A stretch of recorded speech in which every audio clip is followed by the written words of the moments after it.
दोस्तों, जीवन में आप कई सारे अनगिनत किस्से सुनते हैं, पढ़ते हैं, देखते हैं और हंसते हैं।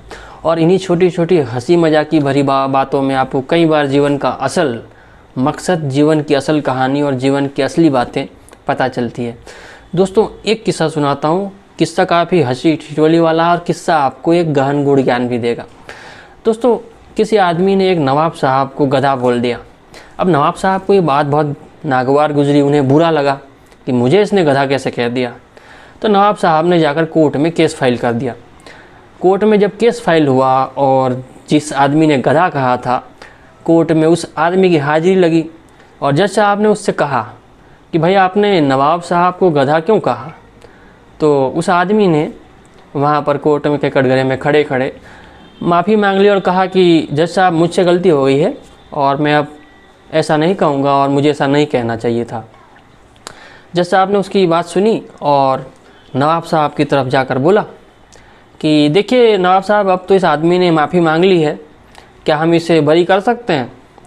नवाब साहब ने कहा कि जज साहब, मैं इसे माफ़ी देने के लिए आपको बिल्कुल राज़ी हूँ इस बात के लिए कि आप माफ़ी दे दीजिए, लेकिन मेरी एक शर्त है कि अब कभी ये किसी नवाब को गधा नहीं कहेगा। तो इस बात को जज साहब ने फिर दोहरा दिया उस मुजरिम के सामने जिसने गधा कहा था कि देखो भाई, हम तुमको माफ़ी दे देंगे, लेकिन जैसा कि नवाब साहब ने कहा है, अब आज के बाद तुम किसी नवाब को गधा नहीं कहोगे। वह आदमी मुस्कुराया और बोला कि जी साहब, मैं ऐसा ही करूँगा। आप तो जाने से पहले वह आदमी जज साहब की तरफ मुड़ा, जो मुजरिम जिसे करार दिया गया था, जिन्होंने जज साहब को, जिन्होंने जो है नवाब साहब को गधा कह दिया था, कि उसने कहा कि जज साहब एक बात बताइए, मैं अब किसी नवाब साहब को गधा तो नहीं कहूँगा, लेकिन किसी गधे को तो नवाब साहब कह सकूँगा ना। क्या मैं किसी गधे को तो नवाब कह सकूँगा ना।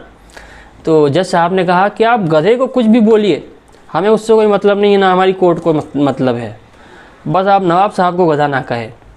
तो दोस्तों, उसके बाद वो जो मुजरिम था, जिसे मुजरिम करार दिया गया था, जिसने जो नवाब साहब को गधा कहा था, वो उस नवाब साहब की तरफ मुड़ा और उसे कहा कि जी नवाब साहब, अब मैं चलता हूँ। तो दोस्तों, इस बात के दो मकसद निकलते हैं कि जो सच है सो सच है। आप उसको कहने के मायने बदल दीजिए, आप उसको अपनी कथनी बदल दीजिए, क्योंकि सच को सच और झूठ को झूठ कोई कुछ भी किसी भी हालत में कहे वो वैसा ही बना रहता है। यह तो थी हंसी मजाक की बातें। तो दोस्तों, अपने जीवन में आप ऐसी ही कुछ अच्छी बातों को सुनना चाहते हैं तो मेरे इस YouTube चैनल को लाइक सब्सक्राइब करना ना भूलिएगा। मैं आपके लिए ऐसे ही जीवन के अच्छे मज़ेदार किस्से सुनाता रहूँगा। अब अंत तक देखने के लिए आपका बहुत बहुत धन्यवाद।